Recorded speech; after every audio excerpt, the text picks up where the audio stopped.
Hello everyone, my name is Dr. Nidhi Nema and I welcome you back to Language Proficiency module Active Reading Part 2. In this module, we are going to focus on active or what we call smart reading. इस module में हम आपको बताएंगे कि किस तरह से active reading की प्रैक्टिस की जा सकती है और किस तरीके से फोकस को डेवलप किया जा सकता है while you are reading. This is going to help you to gain specific information from the text quickly and it is also going to help you to consolidate your knowledge and recollection and your memory and your retention. किस तरीके से आप smart या active reading करके बड़े से text में active reading की स्ट्रैटेजी अप्लाई करके किस तरीके से आप स्पेसिफिक इन्फॉर्मेशन निकाल सकते हैं quickly, saving time and effort and अपने नॉलेज को पुख्ता बना सकते हैं. So let's see what are the key important reading strategies that we have. सबसे पहली रीडिंग स्ट्रैटेजी या स्मार्ट रीडिंग स्ट्रैटेजी है रीडिंग पेस. रीडिंग पेस आपको हमारा सबका होता है. किसी भी टेक्स्ट को पढ़ते समय एक स्पीड में हम पढ़ते हैं, अपनी एक जो हमारी निर्धारित स्पीड होती है उसके हिसाब से हम पढ़ते हैं. बट स्मार्ट रीडर वो होता है जो अपनी रीडिंग पेस को टेक्स्ट के हिसाब से बढ़ाता या घटाता है. फॉर एग्ज़ाम्पल, अगर आप कोई नई इन्फॉर्मेशन कलेक्ट करने की कोशिश कर रहे हैं, कोई नया तरह का टेक्स्ट पढ़ रहे हैं, you need to slow down. But अगर उसी जगह अगर आप कोई ऐसी चीज़ पढ़ रहे हैं जिसकी जानकारी आपको पहले से है, यू कैन स्पीड अप. आप उसको तेज़ी से पढ़ सकते हैं. तो speed should vary according to text. Reading pace आपका वेरी करना चाहिए टेक्स्ट टू टेक्स्ट. दूसरा जो स्मार्ट रीडिंग या एक्टिव रीडिंग स्ट्रैटेजी है दैट इज़ एनोटेटिंग. एनोटेटिंग का मतलब होता है टेक्स्ट में मार्किंग या हाईलाइटिंग करना. अब हम ये क्यों करते हैं टेक्स्ट में, आप एक सैम्पल अभी स्क्रीन पे आपने देख सकते हैं. एनोटेटिंग या हाईलाइट करना जो आपने येलो में किया हुआ है, या किसी भी वर्ड के जो डिफ़िकल्ट वर्ड है उसके बारे में जानकारी, उससे संबंधित कोई एसोसिएटेड जानकारी जो आपके पास है, आप उसको मार्जिन में लिख सकते हैं. ऐसा करने से क्या होगा, it is a smart way to remain engaged with the text. आपका जो रीडिंग मटेरियल या जो ओवरऑल कॉम्प्रिहेंशन है, अगर जब आप की पॉइंट्स लिखते चलते हैं, वो ओवरऑल कॉम्प्रिहेंशन आपका इम्प्रूव होता है. कोई भी एसोसिएटेड आइडियाज़, वर्ड मीनिंग्स या कोई भी पर्सनल कमेंट्स आप कि ओके ये वाला टेक्स्ट मुझे समझ नहीं आया है, I have to come back to this text later. तो ये करने से आप क्विकली रिकनेक्ट कर पाते हैं टेक्सचुअल एरिया से. So again annotating is very important, highlighting and marking.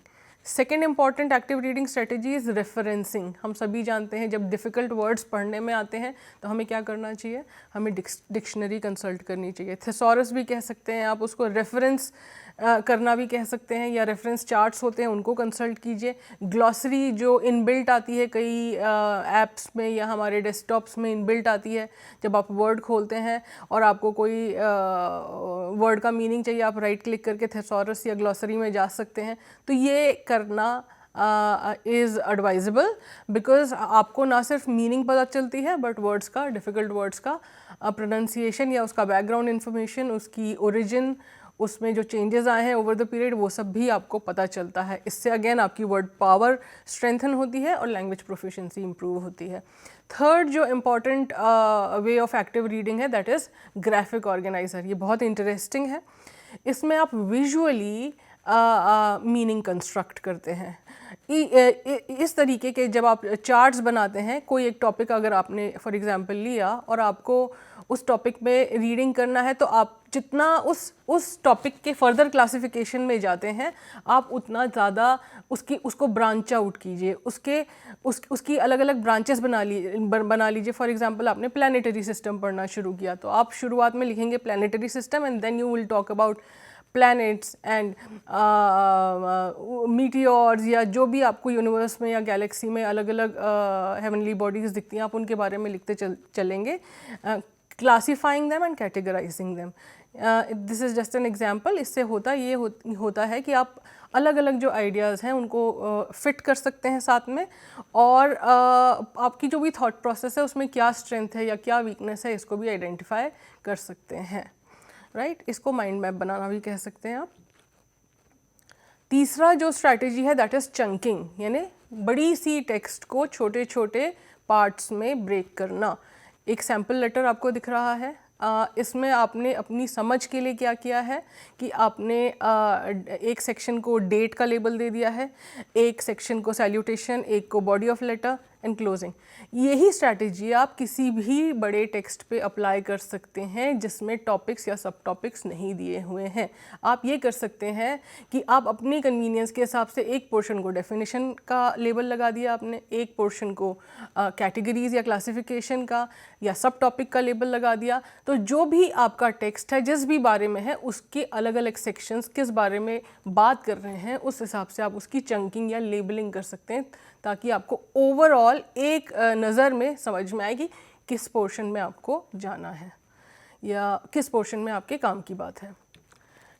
Next is paraphrasing. Paraphrasing का सिंपल मीनिंग है सिंप्लीफाइंग द टेक्स्ट। कोई भी अगर आपको कठिन सेंटेंसेस, एक्सप्रेशंस या पैराग्राफ्स मिलते हैं, आप उनको रीस्टेट या रीराइट कर सकते हैं अपने खुद के वर्ड्स में।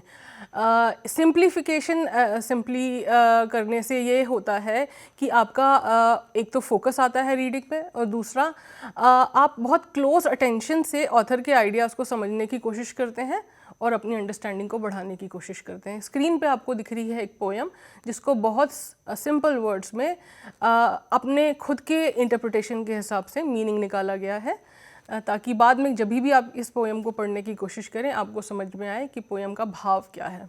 This is called paraphrasing.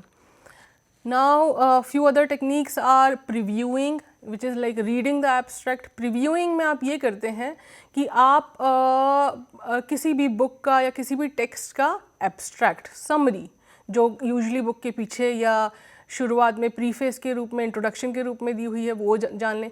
Index देख लें जहाँ पर मेन टॉपिक्स या सब टॉपिक्स दिए हुए हैं, या आप पीछे का ग्लॉसरी में चले जाएं, या जो पीछे का सेक्शन है जहाँ पर भी आपको ब्रीफ इन्फॉर्मेशन मिल रही है, ऑथर के बारे में बायोग्राफी मिल रही है, वो पढ़ लें। This is called previewing.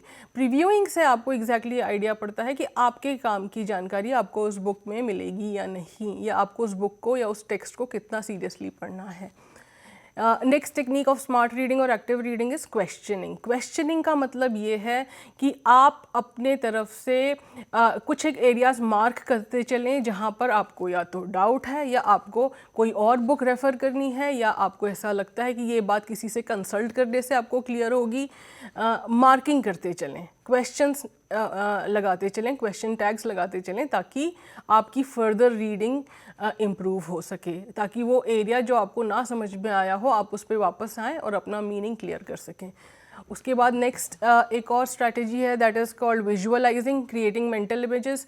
जैसा बच्चे करते हैं जब आप उनको कहानियाँ सुनाते हैं, उनके दिमाग में पिक्चर्स बनने लगती हैं। जब वो स्टोरी बुक्स पढ़ते हैं उनके दिमाग में ख्याली पुलाव पकने लगते हैं, या उनके दिमाग में इमेजेस आने लगती हैं एग्जैक्टली जो स्टोरी में चल रहा है। इट्स आपको सुनने में लगेगा बच्चों की एक्सरसाइज है, but it's a very helpful and meaningful exercise to understand your creativity as well as get the meaning of the text. आप टेक्स्ट का मीनिंग भी विजुअलाइजेशन से बहुत अच्छे से समझ सकते हैं। Of course it takes lot of creativity, but ये बहुत अच्छी एक्सरसाइज है। एंड एक और चीज़ होती है समराइजिंग। समराइजिंग में आप ये करते हैं कि आप पूरे टेक्स्ट की प्रेसी लिखते हैं। प्रेसी यानी शॉर्ट समरी, अपने ओन वर्ड्स में, आपकी अपनी समझ के हिसाब से, ताकि आपको इससे दो चीज़ें होती हैं, आपको लिखने की भी प्रैक्टिस होती है और आपको ऑथर की बात को नटशेल में या स्निपेट में समझने में भी आसानी होती है। यूजली फॉर्मूला ये होता है कि अगर कोई टेक्स्ट 1 पेज है, आप उसको 1/4 लेंथ पे ले आएँ समराइज करके। And next strategy which is the most commonly recommended and most commonly used is scanning. It is also called fast reading strategy. अब ये स्ट्रैटेजी में ये होता है कि आपको जब कोई बहुत ही बड़ा बुक या टेक्स्ट दे दिया जाता है और आपको एक पर्टिकुलर स्पेसिफिक इन्फॉर्मेशन उसमें से निकालना है, बाकी का टेक्स्ट आपके लिए बहुत ज़्यादा रेलेवेंट नहीं है। आपको फॉर एग्ज़ाम्पल जैसे डिक्शनरी, आपको उस डिक्शनरी से एक ही वर्ड का मीनिंग निकालना है। आपको फॉर एग्ज़ाम्पल सक्सेस का मीनिंग निकालना है, तो उसमें आपको ये करना पड़ेगा कि आप पहले एस ढूंढिए, क्योंकि डिक्शनरी में जो वर्ड्स हैं वो अल्फ़ाबेटिकली सीक्वेंशली अरेंज्ड होते हैं। तो आप पहले एस पे जाइए, फिर आप यू पे जाइए, फिर सी पे जाइए, और उसके बाद जैसे जैसे आप अपनी सर्च में क्रोनोलॉजिकली आगे बढ़ेंगे आपको आपका वर्ड मिल जाएगा। तो ये इस तरीके की स्ट्रैटेजी को हम कहते हैं स्कैनिंग। और कहाँ पर हम स्कैनिंग का प्रयोग करते हैं डिक्शनरी के अलावा? जब हमें डायरेक्टरी में फ़ोन नंबर ढूंढना होता है, या हमको किसी टाइम टेबल में से कोई एक पर्टिकुलर सेशन का या एजेंडा या किसी एक प्रोग्राम के बारे में इंफॉर्मेशन निकालनी है, या जब हमको किसी बड़े से कैटलॉग में से एक प्रोडक्ट के बारे में जानकारी निकालनी है या उसके प्राइस के बारे में पता करना है, तब हम जो फास्ट रीडिंग टेक्निक यूज़ करते हैं उसको हम कहते हैं स्कैनिंग, जो यूजुअली हम अल्फ़ाबेटिकली जाते हैं और क्रोनोलॉजिकली जाते हैं। दूसरी जो बहुत कॉमनली यूज़ या बहुत ज़्यादा रिकमेंडेड फास्ट रीडिंग टेक्निक है, दैट इज़ स्किमिंग। अब स्किमिंग में क्या होता है, जैसा आपको इमेज में दिख रहा है कि स्किमिंग में आप क्विकली जो आपके सामने पेज है या लेआउट है या टेक्स्ट है, उसके मेन हेडिंग्स को आप ग्लॉस करते हैं, यानी आप उनको जल्दी जल्दी पढ़ते हैं। मेन हेडिंग्स या सब हेडिंग्स जो आपको दिख रहा है, instead of going deeper into the text you just focus on the main titles. इससे ये होता है कि आपको पूरे पेज का, पूरे टेक्स्ट का एक ओवरव्यू मिल जाता है और आप क्विकली अपने काम की चीज़ों को मार्क कर सकते हैं या सिंगल आउट कर सकते हैं बाद में डीपर रीडिंग के लिए। ये अगेन वेरी स्मार्ट रीडिंग है और स्पेशली रिसर्च के एरियाज़ में स्किमिंग एंड स्कैनिंग का बहुत ज़्यादा यूज़ करने को मिलता है।